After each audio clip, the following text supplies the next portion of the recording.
Ballari cyber crime ಇತಿಹಾಸದಲ್ಲಿ ಅತಿ ದೊಡ್ಡ ಬೇಟೆಯನ್ನ ಆಡಿದ್ದಾರೆ ಅಲ್ಲಿರುವಂತಹ ಪೊಲೀಸರು. ಮಧ್ಯಪ್ರದೇಶದವರೆಗೂ ಕೂಡ ಹೋಗಿ ಆರೋಪಿಯನ್ನ ಹಿಡಿದುಕೊಂಡು ಬಂದಿರುವಂತದ್ದು ಬಲು ರೋಚಕವಾಗಿದೆ ಈ ಸ್ಟೋರಿ. ನಕಲಿ ಇಮೇಲ್ ಬಳಸಿ 2,11,50,000 ವಂಚಿಸಿದಂತ ಆರೋಪಿಯ ಹಣದ ಸಮೇತವಾಗಿ ಅರೆಸ್ಟ್ ಅನ್ನ ಮಾಡಿದ್ದಾರೆ. ಕಲ್ಲಿದ್ದಲು ಸಪ್ಲೈ ಮಾಡುವ ಕಂಪನಿಗೆ 2,11,00,000 ವಂಚಿಸಿದ್ದ ಆರೋಪಿ Ajay Kumar Jaiswal Hindustan calcined metal private limited ಕಂಪನಿಯು ಅಗರ್ವಾಲ್ ಕೋಲ್ ಕಾರ್ಪೊರೇಷನ್ ಕಂಪನಿಯಿಂದ ಕಲ್ಲಿದ್ದಲು ಖರೀದಿಸಿತ್ತು. ಹೀಗಾಗಿ ಹಿಂದೂಸ್ತಾನ್ ಕಂಪನಿ ಅಗರ್ವಾಲ್ ಕಂಪನಿಗೆ 2.11 ಕೋಟಿ ಹಣ ಕೊಡಬೇಕಾಗಿತ್ತು. ಇದರ ಬಗ್ಗೆ ಮಾಹಿತಿಯನ್ನ ಪಡೆದಿದ್ದ ಖದೀಮ ಅಜಯ್ ಕುಮಾರ್ ಜೈಸ್ವಾಲ್ ಅಗರ್ವಾಲ್ ಕಂಪನಿಯ ನಕಲಿ ಇಮೇಲ್ ಕ್ರಿಯೇಟ್ ಮಾಡಿ ಕಂಪನಿಯ ಬ್ಯಾಂಕ್ ಅಕೌಂಟ್ ನಂಬರ್ ಚೇಂಜ್ ಆಗಿದೆ ಅಂತ ಹಿಂದೂಸ್ತಾನ್ಗೆ ಕಳುಹಿಸಿದ್ದ. ಹೀಗಾಗಿ ಹಿಂದೂಸ್ತಾನ್ ಕಂಪನಿಯವರು ಅಜಯ್ ಕುಮಾರ್ ಜೈಸ್ವಾಲ್ ಕಳುಹಿಸಿದ್ದಂತ ಅಕೌಂಟ್ ನಂಬರ್ಗೆ ಹಣವನ್ನ ಹಾಕಿಬಿಡ್ತಾರೆ.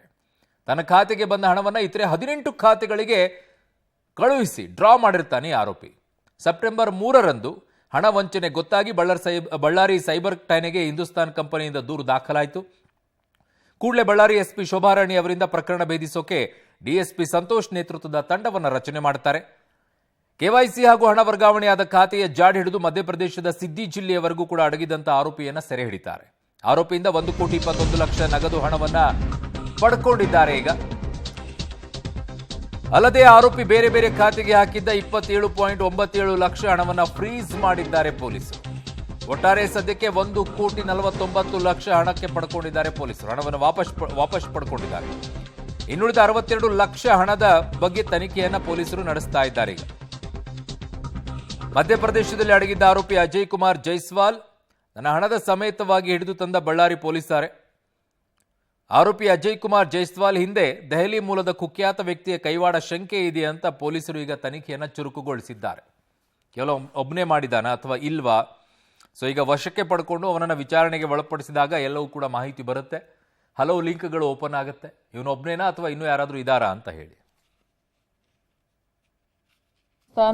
ಕ್ಯಾಲ್ಸಿನ್ ಮೆಟಲ್ ಪ್ರೈವೇಟ್ ಲಿಮಿಟೆಡ್ ಈ ಕಂಪನಿಗೆ ಅಗ್ರಿಗೋಲ್ಡ್ ಕೋಲ್ ಕೋಆಪರೇಟಿವ್ ಪ್ರೈವೇಟ್ ಲಿಮಿಟೆಡ್ ಅನ್ನೋಂಥದ್ದು ಮಧ್ಯಪ್ರದೇಶದ ಒಂದು ಕಂಪನಿ ಕೋಲ್ ಸಪ್ಲೈ ಮಾಡ್ತಾ ಇರ್ತಾರೆ.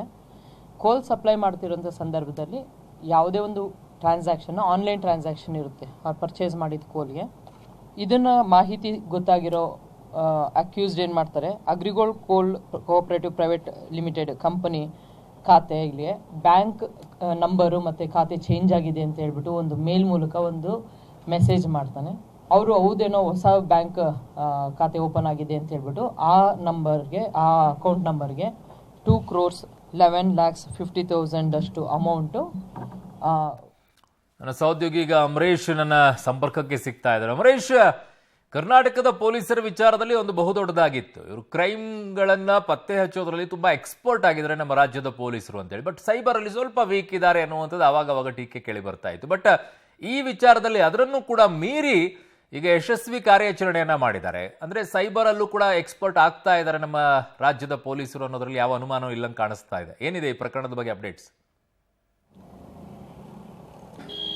ಖಂಡಿತ ಅರುಣ್, ಬಹುಶಃ ಇಮೇಲ್ ಐಡಿಯನ್ನು ಕ್ರಿಯೇಟ್ ಮಾಡಿ ಈ ರೀತಿ 2,11,00,000 ಅಮೌಂಟನ್ನು ಅಂದರೆ ವಂಚನೆ ಮಾಡಿರ್ತಕ್ಕಂಥ ಪ್ರಕರಣ ಬಹುಶಃ ಇದೇ ಮೊದಲ ಬಾರಿಗೆ ಅಂತ ಕಾಣಿಸುತ್ತೆ. ಈ ರೀತಿಯ ವಂಚನೆ ಪ್ರಕರಣ ಬೆಳಕಿಗೆ ಬಂದ ಕೂಡಲೇ ಬಳ್ಳಾರಿಯ ಎಸ್ಪಿ ಶೋಭಾರಾಣಿ ಅವರು ಅಲರ್ಟ್ ಆಗ್ತಾರೆ. ಅಲರ್ಟ್ ಆದಮೇಲೆ ಸೈಬರ್ ಕ್ರೈಮ್ನ ದೂರನ್ನು ಗಂಭೀರವಾಗಿ ಪರಿಗಣಿಸಿ ಕೇವಲ 9 ದಿನಗಳಲ್ಲಿ ಅವು ಆರೋಪಿಯನ್ನು ಬಂಧಿಸುವಲ್ಲಿ ಕೂಡ ಯಶಸ್ವಿ ಆಗ್ತಾರೆ. ಸದ್ಯಕ್ಕೆ ಆರೋಪಿ ಕಡೆಯಿಂದ 1,50,000 ಹಣವನ್ನು ರಿಕವರಿ ಮಾಡಿಕೊಂಡಿದ್ದಾರೆ. ಆದರೆ ಇನ್ನೂ 60 ಲಕ್ಷ ಹಣ ಎಲ್ಲಿ ಹೋಯ್ತು, ಯಾರಿಗೋಯ್ತು ಅನ್ನುವಂಥ ಕುರಿತಾಗಿಯೂ ಕೂಡ ಈಗಾಗಲೇ ತನಿಖೆಯನ್ನು ಮಾಡ್ತಾ ಇದ್ದಾರೆ. ಪ್ರಮುಖವಾಗಿ ಈಗಾಗಲೇ ಬಂಧಿತ ಆರೋಪಿನಿದ್ರೆ ಈತನಿಗೆ ಸಂಪೂರ್ಣವಾಗಿ ಸಹಕರಿಸಿದ್ದು ದೆಹಲಿ ಮೂಲದ ಒಬ್ಬ ನಟೋರಿಯಸ್, ಅಂದ್ರೆ ಆ ದೆಹಲಿ ಮೂಲದ ವ್ಯಕ್ತಿ ಅಂತ ಗೊತ್ತಾಗಿದೆ. ಹೀಗಾಗಿ ಆತನ ಪತ್ತೆಗೂ ಕೂಡ ಈಗಾಗಲೇ ಸೈಬರ್ ಕ್ರೈಮ್ ಪೊಲೀಸರು ಮುಂದಾಗಿದ್ದಾರೆ. ಒಟ್ಟಾರೆಯಾಗಿ ಬಹುಶಃ ಬಳ್ಳಾರಿಯ ಸೈಬರ್ ಕ್ರೈಮ್ ಇತಿಹಾಸದಲ್ಲಿ ಇದೇ ಮೊಟ್ಟ ಮೊದಲ ಬಾರಿಗೆ ಇಂಥ ದೊಡ್ಡ ಪ್ರಮಾಣದ ಸೈಬರ್ ವಂಚನೆ ಆಗಿತ್ತು. ಇದೀಗ ಈ ಒಂದು ವಂಚನೆ ಪ್ರಕರಣ ಭೇದಿಸುವಲ್ಲಿ ಸೈಬರ್ ಪೊಲೀಸರು ಯಶಸ್ವಿಯಾಗಿದ್ದಾರೆ. ಮತ್ತೆ ಈಗೇನು ಆ ಒಂದು ಕಂಪನಿ ಒಡಂಬಡಿಕೆ ಆಗಿತ್ತು, ಅದರ ಪ್ರಕಾರವಾಗಿ ಕೋಲನ್ನು ಕೂಡ ಖರೀದಿ ಮಾಡುತ್ತೆ. ಈ ಕೋಲನ ಸಂಬಂಧಪಟ್ಟಂತೆ ಮಾಹಿತಿ ಪಡೆದಿದ್ದಂತ ಆರೋಪಿ ಏನಿದ್ದ ಆತ ಅಲ್ಲಿಂದ ಒಂದೇ ಒಂದು ಅಕ್ಷರ ಚೇಂಜ್ ಮಾಡಿ ಇಮೇಲ್ ಐಡಿಯನ್ನು ಕ್ರಿಯೇಟ್ ಮಾಡಿದ್ದ. ಅಲ್ಲಿಂದ ಹಿಂದೂಸ್ತಾನ್ ಪ್ರೈವೇಟ್ ಕಂಪನಿ ಏನಿತ್ತು ಅಲ್ಲಿಂದ ನೇರವಾಗಿ ತನ್ನ ಅಕೌಂಟ್ಗೆ ಅಷ್ಟೊಂದು ಹಣವನ್ನು ಹಾಕಿಸ್ಕೊಂಡು ಎಲ್ಲಿಯೂ ಕೂಡ ಅನುಮಾನ ಬರಬಾರ್ದು ಅನ್ನುವಂಥ ನಿಟ್ಟಿನಲ್ಲಿ ಒಟ್ಟು 18 ಅಕೌಂಟ್ಗಳಿಗೆ ಆ ಒಂದು ಆರೋಪಿ ಏನಿದೆ ಆತ 18 ಅಕೌಂಟ್ಗಳಿಗೆ ಹಣವನ್ನು ಟ್ರಾನ್ಸಾಕ್ಷನ್ ಮಾಡ್ಕೊಳ್ಳೋದ್ರ ಮೂಲಕ ಅಲ್ಲಿಂದ ಹಣವನ್ನು ಕೂಡ ತೆಗೆದುಕೊಂಡಿದ್ದ. ಹೀಗಾಗಿ ಇದೆಲ್ಲವನ್ನು ಕೂಡ ಅದರ ಆರೋಪಿಯ ಒಂದಿಷ್ಟು ಮಾಹಿತಿಯನ್ನು ಕಲೆ ಹಾಕಿರ್ತಕ್ಕಂಥ ಬಳ್ಳಾರಿ ಸೈಬರ್ ಕ್ರೈಮ್ ಪೊಲೀಸರು ಬರೋಬ್ಬರಿ 5 ದಿನಗಳ ಕಾಲ ಅಲ್ಲೇನೆ ಬಿಡೋದ್ರ ಮೂಲಕ ಇದೀಗ ಆರೋಪಿಯನ್ನ ಸೆರೆ ಹಿಡಿದು ಬಳ್ಳಾರಿಗೆ ಕರೆದುಕೊಂಡು ಬಂದಿದ್ದಾರೆ. ಮತ್ತೆ ಈಗ ಆತನ ವಿಚಾರಣೆಯನ್ನು ಕೂಡ ನಡೆಸ್ತಿದ್ರೆ ಯಾರು ಇದರ ಹಿಂದೆ ಸೂತ್ರಧಾರಿಗಳು ಪಾತ್ರಧಾರಿಗಳು ಅನ್ನುವಂಥ ರೀತಿಯಲ್ಲಿ ಕೂಡ ಈಗ ತನಿಖೆ ನಂತರವಷ್ಟೇ ಗೊತ್ತಾಗಬೇಕಾಗಿದೆ. ಅರುಣ್. ಓಕೆ ಅಮರೇಶ್, ನಿಮ್ಮೆಲ್ಲ ಮಾಹಿತಿಗೆ ಧನ್ಯವಾದಗಳು.